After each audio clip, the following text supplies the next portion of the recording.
আপনারা জানেন যে সম্প্রতি একটি ছবি ভাইরাল হয়েছে, সেটা হচ্ছে একজন পথচারী যিনি ডেল্টা হাসপাতালের সামনে সিঁড়িতে পড়ে আছেন। তো এটা অত্যন্ত প্যাথেটিক একটা বিষয় যে একটা হসপিটালের সামনে একজন ব্যক্তি পড়ে আছে এবং তাকে কেউ চিকিৎসা করছে না, চিকিৎসায় তার অবহেলা করা হয়েছে। মূলত এই ব্যাপারটা নিয়েই তো সবাই আলোচনা সমালোচনা করছিলেন। তো এই ব্যাপারটা আমরা ভিতরগতভাবে অনুসন্ধান করতে গিয়ে দেখতে পাই যে তারা যেই দায়ে আর কি এই পাঁচজনকে গ্রেপ্তার করেছে চিকিৎসা অবহেলার দায়ে, সেই পাঁচজন ডাক্তার সাদি ভাই এবং দারোয়ান সহ ম্যানেজমেন্টের পাঁচজন সদস্য, এবং তাদেরকে চালান করে দিয়েছে। তা আমরা যেটা অনুসন্ধান করে দেখলাম যে সেটা এই কেসটা দাখিল হয়েছে হচ্ছে আপনার 17ই সেপ্টেম্বর 2024, এবং সেখানে 51 জনকে আসামি করা হয়েছে। স্বরাষ্ট্রমন্ত্রী থেকে শুরু করে ডিএমপির ঊর্ধ্বতন কর্তৃপক্ষ এবং হচ্ছে আওয়ামী লীগ ছাত্রলীগের সাথে জড়িত যারা ছিল তাদেরকে এই কেসে আসামি করা হয়েছে। কিন্তু বিগত 5 মাসে বর্তমান সরকার এই 51 জনের কাউকে গ্রেপ্তার করতে সক্ষম হয়নি।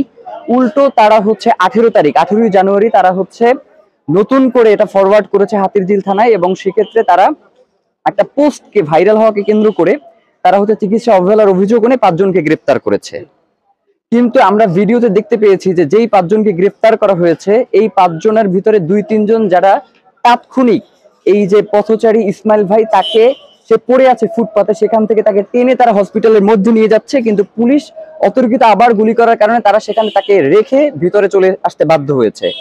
তো যেই প্রসিকিউশন আপনার দীর্ঘ 5 মাসে এই 51 জনের একজনকেও গ্রেফতার করতে পারে নাই, বরং তারা যেই 5 জন নিরপরাধ যারা এই জুলাই আন্দোলনে মানুষকে সহায়তা করার চেষ্টা করেছে উল্টো তাদেরকে গ্রেফতার করেছে। এবং আরো একটা জিনিস যেটা খুবই আর কি দুর্ভাগ্যজনক আমাদের জন্য, যে যেই আন্তর্জাতিক অপরাধ ট্রাইব্যুনাল গঠিত হয়েছে সেই ট্রাইব্যুনালের একজন প্রসিকিউটর জোহা, যিনি হচ্ছে সরাসরি গিয়ে যাদেরকে গ্রেফতার করতে সহায়তা করেছেন, যার নামে আওয়ামী রেজিমে বিভিন্ন ধরনের এলিগেশন আছে 100-রও বেশি, যিনি মানুষকে গুম এবং গ্রেফতারে বিভিন্নভাবে সহায়তা করেছেন।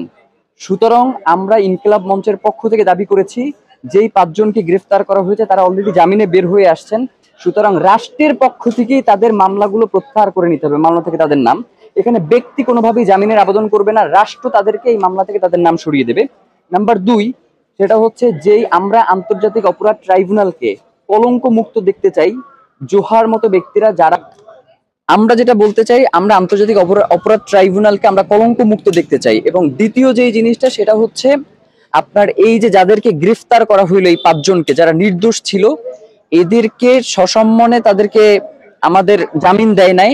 এমনকি গতকাল পর্যন্ত তাদের পক্ষ থেকে বলা হয়েছে, আন্তর্জাতিক অপরাধ ট্রাইব্যুনালের পক্ষ থেকে আইসিটির পক্ষ থেকে বলা হয়েছে যে রাষ্ট্রপক্ষ থেকে তারা আদালতে যাবে না, কিন্তু আমরা দেখেছি গতকালকে রাষ্ট্রপক্ষের পক্ষ থেকে বাধা দেওয়া হয়েছে জামিনের ব্যাপারে। সুতরাং যেই প্রসিকিউশন এই জুলাই বিপ্লবে সহায়তাকারীর নিরাপত্তার পরিবর্তে তাদেরকে জেলে সুপর্দ করে, আমরা তাদের বিরুদ্ধে বলতে চাই যে আপনারা অতি দ্রুত আইসিটি মন্ত্রণালয়কে কলঙ্ক মুক্ত করার চেষ্টা করেন, নয়তো আমরা যারা এই জুলাই বিপ্লবে অংশগ্রহণ করেছি আমরা তাদের ভাইদের জন্য এবং এই জুলাই বিপ্লবকে বাঁচিয়ে রাখার জন্য আমরা কিন্তু সর্বাত্মক আন্দোলনের ঘোষণা দেব। আমাদের মূলত তারা নিরীহ ব্যক্তিদেরকে, নির্দোষ ব্যক্তিদেরকে গ্রেফতার করে এই আইসিটিকেও প্রশ্নবিদ্ধ করতে চায় এবং জুলাই বিপ্লবে যারা আর কি হামলা করেছে তাদের ব্যাপারটাকে একটা সহজ ধারায় নিয়ে আসতে চায়। সুতরাং জুলাই বিপ্লবের সাথে কোনোভাবেই কোনো বেইমানি, নিরপরাধ ব্যক্তিকে অবহেলা করা বা এই ধরনের কোনো কাজ করা যাবে না, এবং অতি দ্রুত এই মামলা থেকে তাদের নাম প্রত্যাহার করতে হবে। ধন্যবাদ আপনাকে। আমার